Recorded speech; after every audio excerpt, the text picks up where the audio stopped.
옆에 또 우리 모든 분들에게 인사 한번 해봅시다. 부활의 인사. 예수님께서 부활하셨습니다.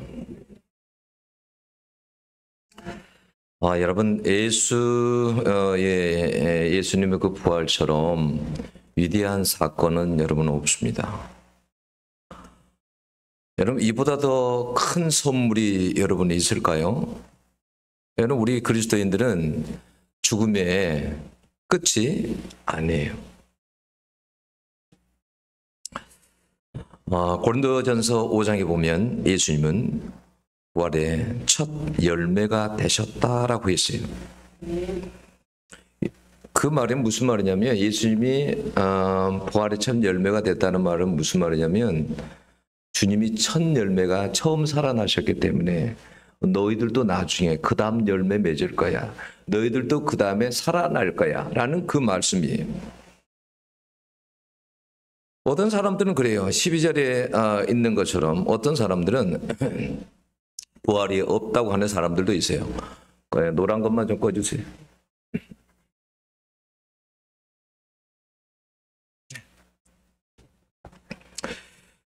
부활이 없다고 하는 사람들이 있어요. 어떻게 그런 일이 있겠어? 어떻게 죽은 사람들이 살아날 수 있겠어? 근데 제가 그런 이야기들 많이 했죠, 여러분들에게. 이 자연의 모든 것은 하나님께서 그냥 창조한 게 아니에요. 이 자연 속에는 모든 계시들이 있어요. 여러분, 꽃만 봐도 거기에 하나님의 계시가 있어. 꽃이 피어날 때 얼마나 아름다워요. 이 백합이 여러분 한 2달, 3달 피어 있으면 얼마나 좋겠어. 근데 이 아름다운 꽃도, 이 향기가 나는 꽃도 그냥 한 주 지나가고 그러면 다 시들어. 하나님은 그런 걸 통해서 우리에게 교훈을 해주는 거예요. 인생이라는 것은 이렇게 꽃처럼 활짝 피었다가 금방 지는 게 인생이야. 자연종에는 다 계시가 다 돼 있어요. 모든 것이 계시가 그냥 돼 있는 게 아니에요. 큰 바위에다가 작은 생물들은 큰 동물들에게 먹히지 않으려고 큰 바위 밑에다가 집을 지어요. 그 바위를 피난처 삼아서. 하나님은 시편에 보면 뭐라고 하냐면, 나는 너희들에게 바위야. 나는 그런 피난처가 돼. 그냥 모든 것이 만들어 있지 않아요.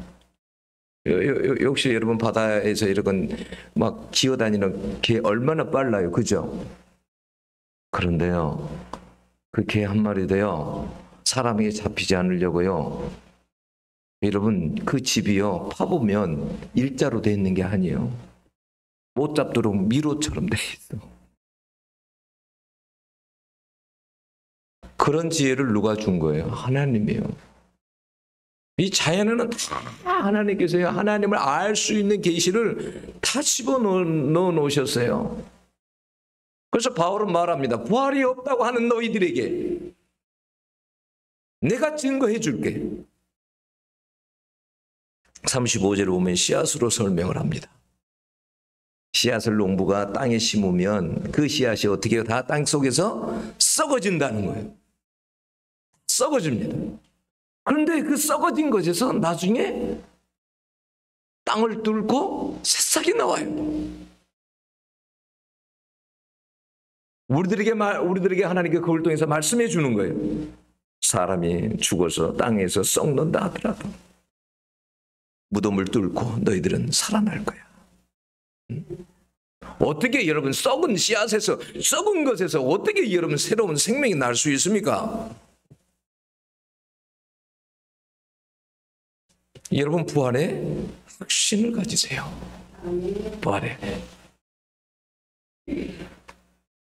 부활은 여러분, 예수님의 부활은 역사적인 사실이에요. 여러분 고린도전서 15장 6절에 보면 500여 형제에게 일시에 보이셨나니 그랬어요. 여러분 예수님이 부활하고 난 후에 한두 명에게 보이는 거 아니에요. 500여 형제에게 일시에 나타났다고 했어요. 그 많은 사람들에게 한꺼번에 나타나신 이유가 뭘까요? 주님이 500의 형제에게 다 나타났어요. 500사람이, 그 사람들이 전부 다 예수님의 부활을 봤어요. 그리고 그들은 부활의 증인이 되었습니다. 그들이 거짓말을 하겠습니까? 500명이?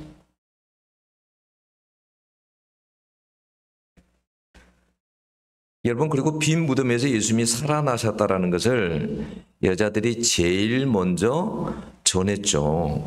근데 이게 만약에 거짓말의 각본의 시나리오를 쓰려면 여자들이 봤다고 그러면 안 돼요. 남자들이 봤다고 그래야 돼. 왜 그러냐면 여러분 그때 당시에 그 여자들은요, 그 여자들이 증언은 법적 효력이 없어요. 여자들이 말하는 거죠. 그러니까 여자들이 봤다고 그러면 안 돼. 남자들이 봤다고 해야 돼.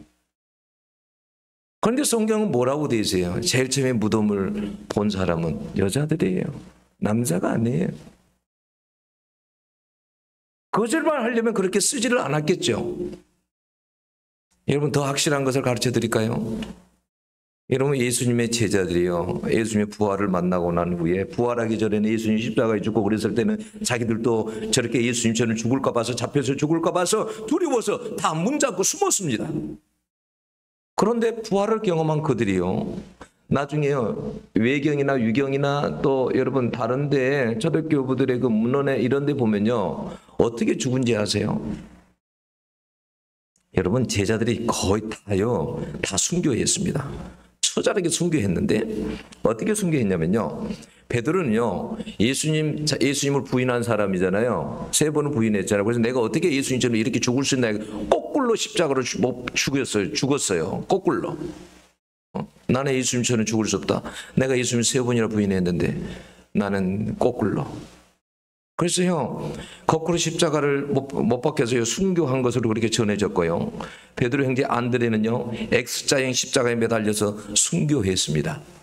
여러분 또요, 야고보 세베대 아들 야고보는요, 헤롯 아그리파 1세에 칼로 처형당했죠. 근데 그 모습이 얼마나 담대했는지요. 그 군인들이 감명을 받았다고 그래요. 군인들이 죽음 앞에서 두려워하지 않는 그 모습을 보고 군인들이, 그래서 그 군인들도 그 모습에 감동돼 가지고요, 그래서 믿게 되고 이런 역사가 있어서요, 군인들도 처형했다라는 그런 이야기가 있어요. 야고보 형제 요한은요, 담모섬에 유배되었습니다. 그리고 빌립은요, 십자가 혹은 창에 찔려 순교했다라고 했어요. 그리고 바돌로메는요, 산채로 가죽이 벗겨져 가지고 아르메니아에서 참수형으로 순교했다고 그래요. 여러분, 레이 마테는요, 에티오피아 또는 페르시아에서 창에 찔려서 순교했다고 전해지고요. 도마는요, 인도 남부에서 창에 찔려 순교한 것으로 전해집니다. 알페오 아들 야고보는요, 죽음에 대한 성경 기록은 없지만 십자가에 못 박히거나 돌에 맞거나 몽둥이로 맞아 순교했다고 그런 기록이 있어요. 여러분, 그리고요, 젤로 시몬은요, 톱으로 그 페르시아나 시리아 지역에서 톱으로 몸이 절단되어 순교한 것으로 전해져요. 부활을 전하다가 그렇게 다 됐다는 거예요. 부활을 전하다가. 여러분, 유대 다디오는요, 페르시아에서 몽둥이로 맞아 죽음으로 순교한 것으로 그렇게 전해집니다. 생각해 보세요. 그들이 부활의 주님을 만났어요. 그리고 그들이요, 그 외경인가 유경에 보면요, 죽고 나서 그들이 의논을 해요. 야, 우리가 제비뽑기 할까? 우리가 어디로 갈까? 우리가 부활의 복음을 전해야 되겠는데. 그래서요, 그렇게 해가지고 복음을 전하러 가요. 근데 그들이 가서 다 전한 게 뭐냐면 그걸 전한 거예요. 예수 그리스도는 여러분들을 위해 십자가에 죽으셨고, 그 예수 그리스도는 여러분들의 소망을 위해서 부활하셨습니다. 그래서요, 그것 때문에 전부 다 처참하게 죽은 거예요. 칼이 찔리고 창에 찔리고 십자가에 거꾸로 달리고 처참하게 다 죽었어. 여러분, 생각해 보세요. 만약에 그들이요, 부활을 만약에 주님을 만나지 않았으면 이렇게 여러분 살 수 있어요? 죽음을 내놓을 수 있어요? 자기에게 가장 귀한 죽음을 이렇게 내놓을 수 있냐는 거예요. 절대 그럴 수 없습니다. 여러분, 사람의 생명이 얼마나 귀한데 여러분의 생명을 여러분 그렇게 내놓겠어요? 못 내놓습니다.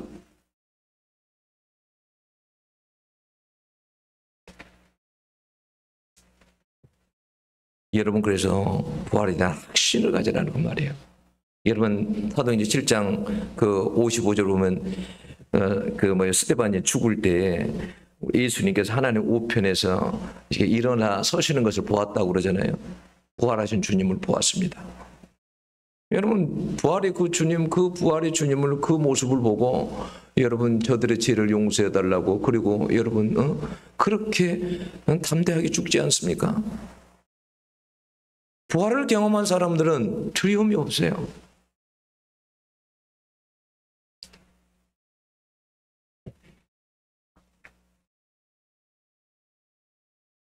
그 뭐냐면 그전에는 이슬람을 믿었다가 목사가 된 사람이 있어요. 자카리아 부트로스라는 사람이에요. 콥트교회 사제인데 이 사람은요, 지금 그분이 부활한 예수님을 만나고 나서요, 그분이 방송으로 이슬람의 그 방송에요, 방송을 합니다. 자기가 왜 모하메드, 왜 코란경이 왜 틀렸는지, 어떤 것이 왜 틀렸는지, 당신들이 왜 속고 있는지, 왜 예수 그리스도가 진짜 살아계신지, 왜 복음인지, 막 이것을 그 방송에서 전하는 거예요. 그러니까요, 그 급진주의자 이슬람들이 이 사람에게 목에다가 현상금을 걸었어요. 여러분, 그 현상금이 어느 정도 되지 아세요? 우리 돈으로요, 약 800억 원이에요. 여러분 좀 잡아오세요. 800억 원. 현상금이 그렇게 걸려 있어. 근데 이 사람은 전혀 두려워하지 않아. 계속 그 라디오나 그런 저기 방송에서 계속 하는 거예요. 그 사람 잡으려고, 여러분 800억이면 여러분 적은 돈 아니잖아요. 800억.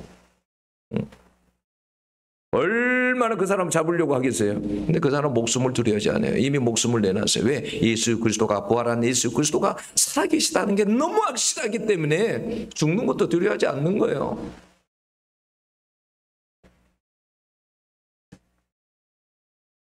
우리 주님은요, 부활한 주님은요, 사단의 머리를 밟아버리고 박살내버리고 살아나시기 때문에요. 지금도 그래서 그 주님이 여러분 지금도 살아계셔서 부활한 주님이 그래서 사람들을 여러분 만나주시는 거예요.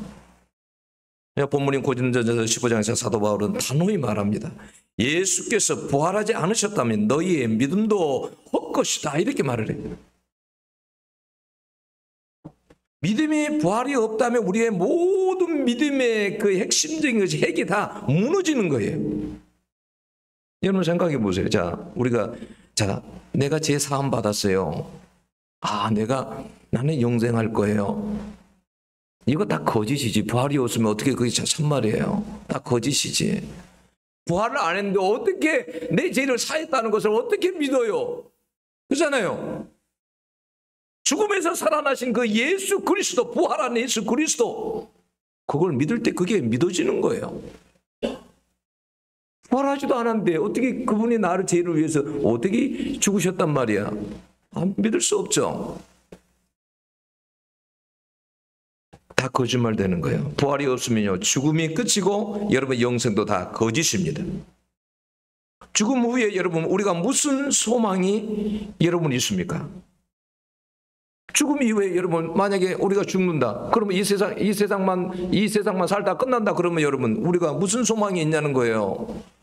이 땅에서 소망은 잘 먹고 잘 읽고 잘 살고 이게 우리의 소망이 되는 거죠. 그러나 여러분 우리의 소망은 그게 아니에요. 이러한 부활의 믿음이 있기에 이 땅의 고난도 다 이길 수 있는 거예요. 여러분 바울 사도가 예수님을요, 바울 사도는 참 그러니까 하나님께서, 그러니까 예수님을 정말 본 사람들은 증인이 돼요. 바울 사도를 생각해 보세요. 다메섹으로 그리스도를 잡으러 가다가 그 핍박자가, 박해자가 예수를 믿었어요. 예수님을 만나가지고.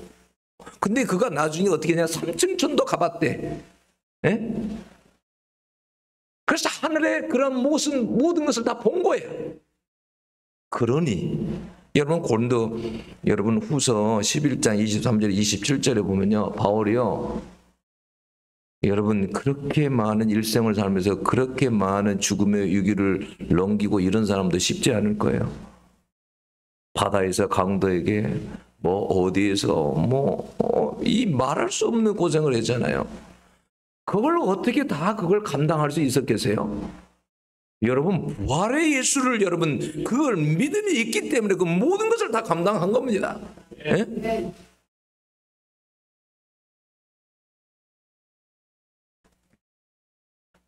여러분 부활의 예수는 죽음도 끝이고 영생도 다 거짓이라니까요. 여러분 부활의 복음이 없으면요, 복음을 전할 필요도 여러분 없습니다. 다 거짓말쟁이들이 되는 겁니다. 그래서요, 부활은 단순한 기적 사건이 아니라요, 우리의 믿음 전체를 여러분 지탱하는 기둥이에요. 여러분 13절, 15절, 16절 보면요. 죽은 자의 부활이 없으면 그래요. 죽은 자의 부활이 없으면 어떻게 되겠냐? 여러분, 그러면 우리에게 정말 소망이 있을까요? 우리의 소망을 주시기 위해서 주님이 부활하셨습니다. 내가 죽고 살아난 것처럼 너희들도 죽고 난 후에 끝이 아니라 다시 살아난다는 것을 말씀해 주고 있는 거예요. 이런 부활이 없으면 우리는 죄에 대해서도 자유할 수 없어요. 여러분, 죄를 지으면 우리는 하나님과 영원한 분리잖아요. 죽음이잖아요. 죄의 삭은 사망이다 그러잖아요. 그러잖아요. 근데 부활은요, 죄와 죽음의 권세가 다 끝났다는 선언이에요. 그래서 우리가 이러한 놀라운 여러분 사실 앞에서 어떤 삶을 살아야 되겠냐는 거예요. 첫째는요, 우리가요, 이 땅의 순간적인 것이 아니라 영원한 곳에 가치를 두고 여러분 살아야 될 줄로 여러분 믿습니다. 그 믿음이 여러분 가운데 있어야 돼요. 영원한 가치에 여러분 거기에 목숨을 걸고 내 생명을 걸고 영원한 것에 그 가치에 내 온 힘을 다 쏟고 삶을 살다 보면 그러는 것 같아요. 정말 석가모니 말대로 사람이 살면서 병들고 죽고, 그잖아요. 그렇게 만약에 끝난다면 근데 얼마나 허망하겠어요. 그렇지 않아요. 사람은 죽어도요. 우리는 죽어도요. 영원한 세계가 있습니다. 네, 이 세계가. 그랬어요. 여러분, 죽음도, 그러니까 사실은 여러분 죽음도 우리가 그렇게 두려워할 거 아니에요. 네. 이 앞에 간증 한번 보셨잖아요. 보셨어요? 한 그 집사님인가요? 자매가 나와가지고 자기는 그때 무슨 병이었죠. 근데 죽어도 자기는 절대 예수님을 원망하거나 이런 일 없다고. 왜? 그분에게는 그 예수가 부활한 예수가 확실히 믿어지고 신겨져 있기 때문에 그러는 거예요. 그래서 우리는 잠시 있다 사라질 것들에 얽매여 살면 안 돼요. 일시적인 것을 넘어서 영원한 것을 바라보며 살아야 돼요. 19절을 보면요. 다만 이 생의 삶뿐이면 그랬어요. 우리가 만약에 이 세상의 삶뿐이면 우리는 정말로 불쌍한 자의 삶이라는 거예요. 우리가 그동안 여러분 얼마나 교회 와서 예배드리고 남들 가서 이 지금 주일날에 밖에 나가서 경치 좋은 곳에서 구경하고 시간 보내고 여행 다니고 그러는데 우리는 이 시간에 예배 때문에 이 자리에 와 있는 거잖아요. 우리의 모든 여러분 주님을 위해서 수고한 모든 고난과 수고, 믿음과 희생이요. 그 영원한 보상이 없다면요. 얼마나 불쌍합니까? 바울은요. 빌립보서 3장 8절 10절 보면 그랬어요. 세상의 모든 것들은 하나의 배설물과 같다 그랬어요. 부활의 소망 앞에서는 다 배설물과 같다라는 거예요. 그래서 이것을 이 사실은 여러분이 모세는 히브리서 11장 25절 26절에 보면 히브리서에 보면요. 그는요 얼마나 왕궁이 좋습니까? 왕궁에서요 모든 것이 다 있잖아요. 부와 명예와 재물과 뭐 다 있잖아요. 그곳에서 여러분 일생 편하게 살면 되잖아요. 그런데 모세는 그런 걸 택하지 않았어요. 자기 백성과 고난받는 것을 택했어요. 고난받는 것을. 그 왕궁에서 삶을 그는 원하지 않았어요. 그는 그걸 알았어요. 모세는 그 진리를 알았어요. 그래서 고린도후서 4장 10절째 18절에 우리에게 이렇게 말씀합니다. 보이는 것은 잠깐이요 보이지 않는 것은 영원함이라. 보이는 것은 잠깐이요. 어제 결혼 예식이 있었잖아요. 사람들 이렇게 만나면서 느끼는 게 있어요. 인생 금방이구나. 저분이 저렇게 늙으셨구나. 나이가 많이 드셨구나. 그러고 보니 나도 나이 60이네. 금방이구나 인생. 금방 가는구나.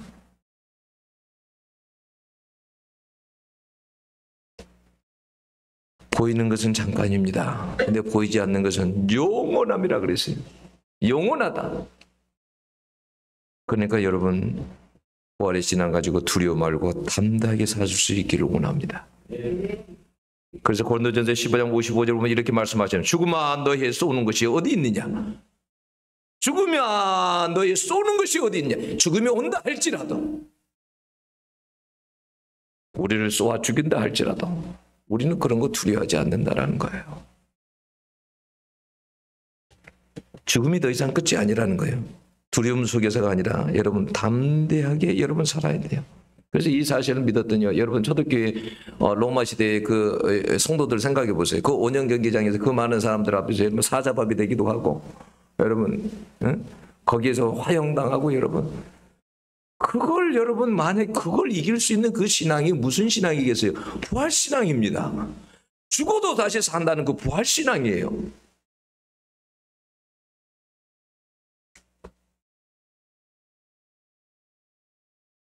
여러분 북한 성도들은 고백은 그렇답니다. 북한에 이제 예수 믿는 사람들이 있잖아요. 원래 예수 믿는 사람들이 있어요. 근데 그 사람들은요, 그 사람들의 신앙을 우리가 따라가지 못합니다. 갈급하고요. 여러분 이렇게 걸리면 죽잖아요. 걸리면 죽잖아요. 안 걸리기 위해서 그래서 어떻게 하냐면 성경 구절을 이렇게 딱 적잖아요. 만약에 그러면 그걸 걸리면 뺏길 수도 있고, 그러니까 이걸 다 외워버려요. 그러면 그걸 어디 가서 또 외우냐? 찬송에 가서 외워요. 몰래 외우고, 찬송을 너무 부르고 싶어. 근데 찬송을 부를 수가 없어. 소리가 나면 신고가 들어가고 잡힐 수 있으니까. 그래서 산에 가가지고요, 이렇게 망을 다 봐요. 아무도 있나 없나 망을 다 보고, 그러고 나서 소원이니까 찬송 한번 불러보고 이런 게 소원이니까, 그래서 산에서 아무 없는 걸 확인하고 찬송가를 불러요. 그들 신앙을 따라갈 수 있겠습니까?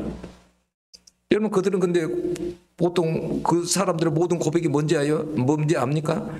죽어도 천국에서 다시 살 것을 믿기에 죽음도 두렵지 않습니다라는 게 그들의 고백이.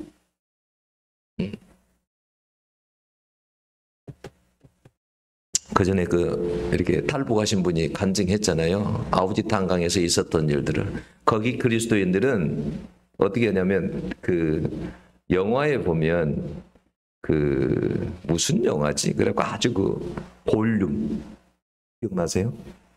골룸. 네. 영화 제목이 뭐죠? 반지의 제왕.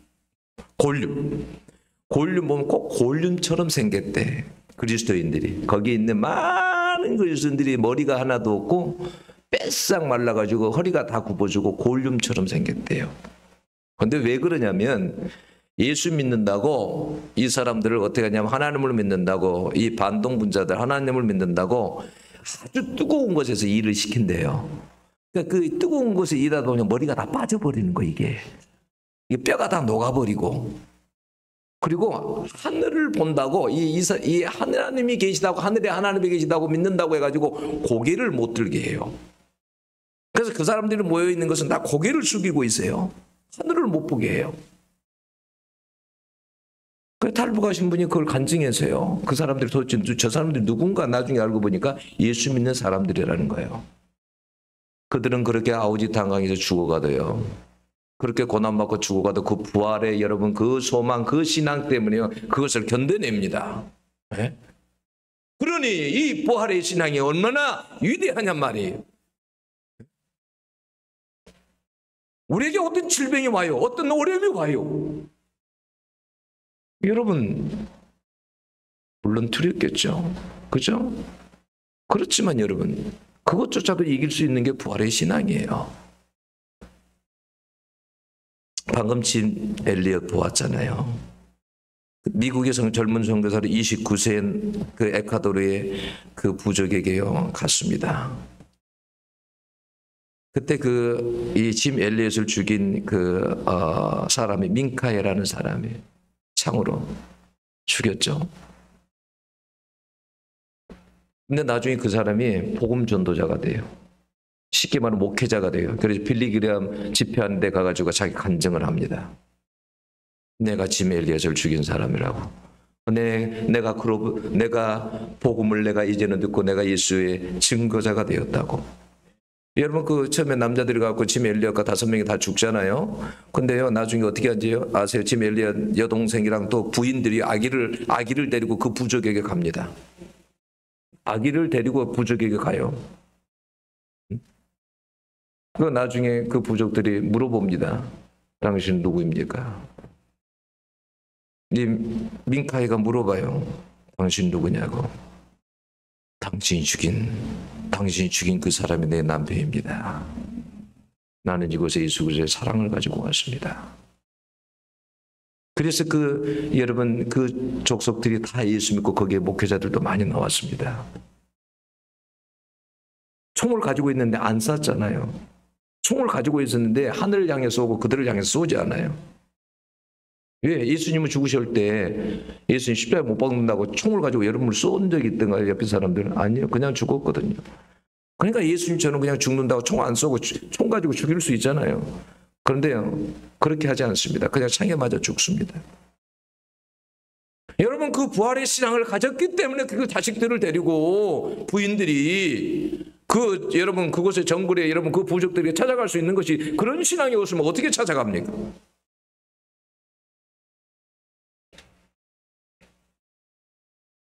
그는요, 짐 엘리엇은 부활을 확신하면서 이런 말을 남겼어요. 영원한 것을 위해 영원하지 않는 것을 버리는 자는 결코 어리석은 자가 아니다. 영원한 것을 위해서 그러니까 목숨을 버리는 것은 그건 아까운 것이 아니라는 거예요.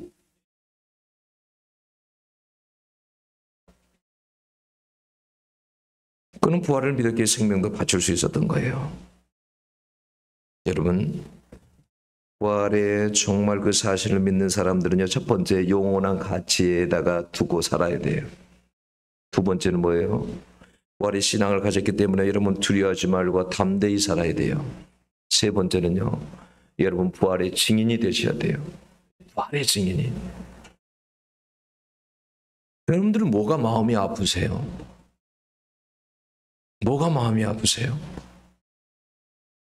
여러분 내가 예수 그리스도를 증거하지 못한다는 거, 내가 부활의 복음을 전하지 못한다는 거, 이런 것이 우리의 아픔이 돼야 되지 않나요? 이것이 우리의 근심이 돼야 되고, 그렇지 않아요? 어제 이제 이런 결혼식에 저희 이제 큰 집에 이제 은퇴하셨는데 목사님이 올라오셔서 이제 기도를 해 주셨는데 그 사모님이요, 이 팔찌를 가지고 오신 거예요, 예식장에. 이분은 항상 애국에 가도 이 팔찌를 가지고 갑니다. 근데 언어를 잘 모를 거 아니에요. 근데 언어를 몇 가지를 배워가지고요, 컴퓨터에서 찾고 배워가지고요, 예수, 복음 이걸 찾아가지고요, 일본에 가면 일본 말로 짧게, 어디에 가면 어디든지요, 이 팔찌를 가지고 복음을 전해요. 이걸 가지고 복음을 전해요. 어제도 이제 큰 처형이 제가 소개를 시켰더니 큰 처형을 딱 붙잡고 따라하세요. 예수님은 살아계십니다. 이 시간에 마음에 예수님을 영접하셔야 됩니다. 따라하세요. 이렇게 바로 하는 거예요. 그분은요, 전혀 그런 두려움이나 주저함이 없어요. 버스가 가면 버스에서 타고 딱 가다 앞자리에서 일어난답니다. 딱 일어나서 버스 기사가 싫어할 거 아니에요. 앉으시라고, 조용하시라고. 그런데 일어나세요. 기사님, 제가 좀 잠깐 복음을 전하겠습니다. 그리고 나서 복음을 전한대요. 이걸 전하는 거예요. 새벽 기도마다 그분은 끝나면 어디를 가냐? 터미널을 가. 그러니까 선포 전도를 해. 안녕하세요, 여러분. 오늘도 예수님 때문에 행복하세요. 하면서 이 복음을 전하는 거예요. 예수님은 살아계십니다. 저는요, 그분을 보면요, 식당을 가든 어디 가든 식당 가면 주방부터 찾아가. 그래서 일하는 사람들 예수 믿으시라고. 저는 어떤 생각이, 저분을 하나님 얼마나 기뻐하실까? 저분은 천국 가면 얼마나 하나님께 받을 상이 많을까? 상이 많을까? 그분도 처음부터 그렇게 되었겠습니까? 그분이 예수에 대한 확신이 있는 거예요. 예수에 대한 확신이. 이분의 어머니가 어떤 분이냐면 불교 신자예요. 절실한. 그래서 집에다가 불당을 만들어서 집에가 불당을. 근데 자기 딸이 목사를 만난 거야. 그러니 얼마나 싫겠어. 그래서 딸에게 집에 오지 마. 누가 너에게 목사를 만나라고 그랬어? 그러세요. 얼마나 핍박한지 몰라요. 근데 사모님이요, 여러분 기도 쉬지 말고 하세요. 쉬지 않고 기도를 한 거야. 1, 2년에 돌아오면 얼마나 좋겠어. 안 돌아왔어요. 그분이 돌아가시기 제가 알기에 몇 년 전에 돌아왔어요. 근데 어떻게 돌아온지 아세요? 기도는 그래서요, 절대 헛됨이 없어요. 어머니를 놓고 그렇게 전도를 하시는데 자기 어머니가 안 믿어. 얼마나 전도하고 얼마나 매일 기도를 하겠어요. 그런데 하나님께서요, 돌아가시기 몇 년 전에요, 이분이 꿈을 꾸는데 십자가를 주님이 하얀 옷을 입은 사람이 누군지를 모르니까, 그분은 불교 신자니까 하얀 옷을 입은 사람이 가슴에다 십자가를 3번을 놔주더래요. 그러니까 이게 이상하다. 이 사람이 누굴까? 근데 십자가 보니까 이거 뭔가 교회인 것 같은데, 딸에게 전화를 한 거예요. 야야, 내가 꿈을 꾸었는데 내가 어떤 하얀 옷을 입은 사람이 나한테 십자가를 가슴에다 3번 놔주더라. 엄마, 예수님이야. 그분이 예수님이야. 예수님은 지금도 살아계셔. 예수님이야. 엄마를 너무 사랑하시니까 내가 엄마를 위해서 얼마나 기도했는데. 그래서 그분이요, 제가 돌아가시기 전에 거기서 만났어요. 사모님 집에서 한 번 갔는데 와 계시더라고. 자기 간증을 하시더라고요. 그리고 나서 1, 2년인가 아마 있다가 돌아가셨어요.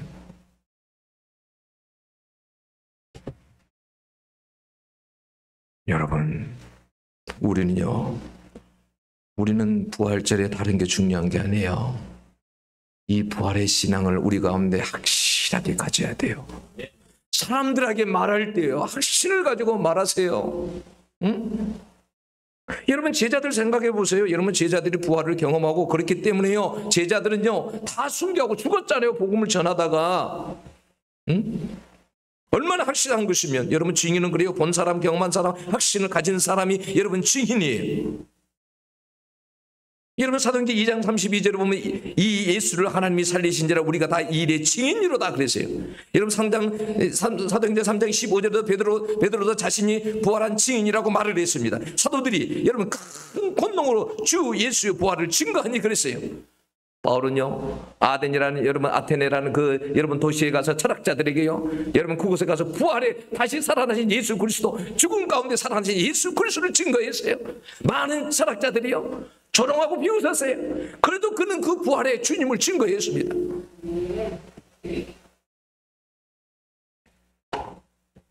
사람들이 그랬어요. 기롱했다 그랬어요. 17장에 보면.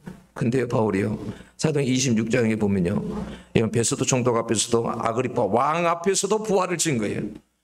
죽은 자의 부활, 예수 그리스도의 부활을 증거해요. 그랬더니 베스도 총독이 뭐라고 했냐? 야 바울아, 너가 미쳤다. 너가 그 많은 지식이 너를 미치게 한다. 너 돌아버렸다. 너 미친 거야. 이렇게 말을 했습니다. 그러나 바울이 뭐라고? 나 아닙니다. 저는 참정신을 가지고 말하는 것입니다. 예수님은 살아계십니다. 부활하셨습니다. 부활의 확신을 가지고 있기 때문에 그렇게 말할 수 있는 거예요.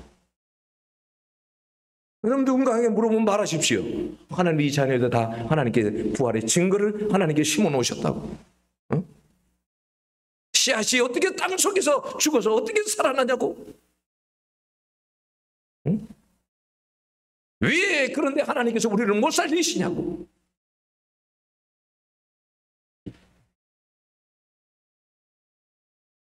여러분, 오늘 부활절입니다. 부활절이 1000번, 100번 이런 것보다도요, 맞이한 것보다도 더 중요한 것은 내가 이 부활을 정말 확신을 가지고, 우리가 살면서 이 부활에 이걸 믿고 모든 그 어떤 어려움도 극복하고, 나는 죽어도 다시 산다. 나는 저 영원한 나라가 나를 기다리고 있다. 사람들에게, 그리고 여러분 이 부활을 여러분 증거해야 됩니다. 부활을. 주님이 살아계시다고, 예수님 믿어야 된다고. 제가 이 반지 한번 설명해 줄까? 이게 지금 이게 황금색으로 돼 있잖아요. 황금색이 가장 귀한 거잖아요. 가장 금이 귀하잖아요, 세상 사람들이.